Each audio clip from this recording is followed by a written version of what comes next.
house engineer from the record plant, he still wanted to work with us. So he and Artie decided, let's get a bass player and we'll do some more recording with Doc Starr. So we put an ad in the paper and somebody responded named Randy. I mean, we had a number of people that responded, but we liked Randy.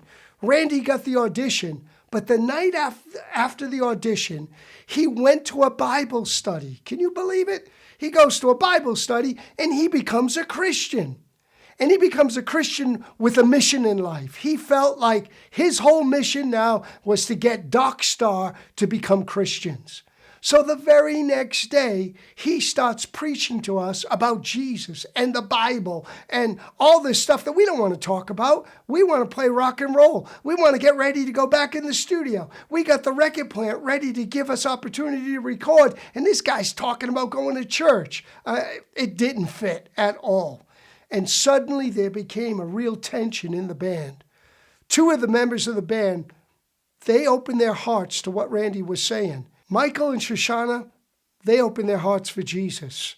And one other in our road crew, Stevie Salvatore, he opened his heart for Jesus. Me, I was the Doc of the Doc Starr. I wanted nothing to do with this whole thing. And it got so bad, them talking about God and going to church and the Bible, that I finally said, I can't take it no more. I went and had a talk with Artie and with Bob at the record plant, and I said, listen, guys, I have to leave the band. I can't take this religious trip they're on. So Bob said to me, he said, I like what you do. I believe in what you do. Put another band together, and we'll continue the work. So I met up again with Michael Foraker, the original bass player, and he and I put together a trio. We were trying to pioneer what became known as speed metal. And it's rightly so speed metal because during that time I got totally addicted to speed. Black Beauties were the thing I lived on. I had to take barbiturates to go to sleep, and I had to take Black Beauties to get up and do what I was going to do. And that day after day after day. And although the band split up, Doc Starr split up, and eventually Mike and Shoshana and Steve, they moved back home to Rhode Island, I stayed in LA and went on my dark way, bringing that dark part of Doc Starr with me into a band called Zooom. But in my heart, it was getting heavier and heavier and darker and darker. I started becoming more despondent. I remember at this time, Richie and I were hanging out at the Rainbow Bar and Grill. I was there having a drink with Richie, and Richie said, I want to introduce you to somebody. And he brought me over and introduced me to Tommy Bolin. Well, Tommy Bolin was the guitar player that took his place in Deep Purple. And Tommy Bolin was kind of like at the top of the peak of his career. He had a solo album. He had played with the James Gang. Now he's taken Richie's place in Deep Purple. And I remember meeting him, and I remember seeing something of sadness and almost fear in his face that really startled me. It wasn't a few months later when we got the sad news that Tommy Bolin died of a drug overdose someplace in Florida, being on the road to playing rock and roll. And all that kind of made me really think. I see my life going into drugs more and more.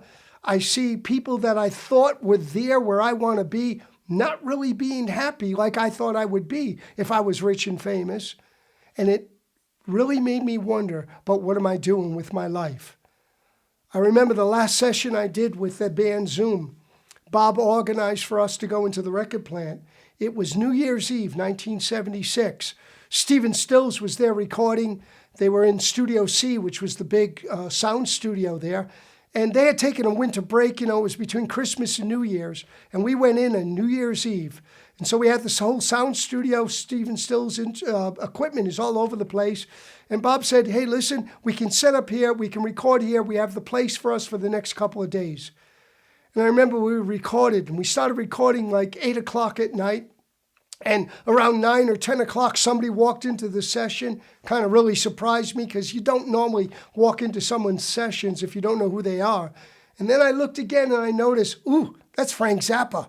If he wants to stay there, he can stay there. He folded his hands like this, and he stood at the window, and he watched us for about a half hour. Then he put his hands down, walked out, never said a word. But at least I have the opportunity to say Frank Zappa listened to what we were doing. Whether he liked it or not, I don't know. I know at the end of the session, though, we were so full of drugs. We were so out of it that our music really did not sound good. And it wasn't because the music wasn't good. It was the performance wasn't good. It was the tension. It was the drugs. It was the thing that was going on. And I remember leaving that session and Bob said to me, "What do you want me to do with these tapes?" I said, "As far as I'm concerned, throw it away. It's just a bunch of junk."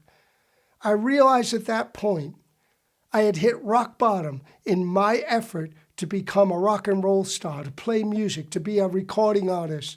That was it. That chapter for me was over.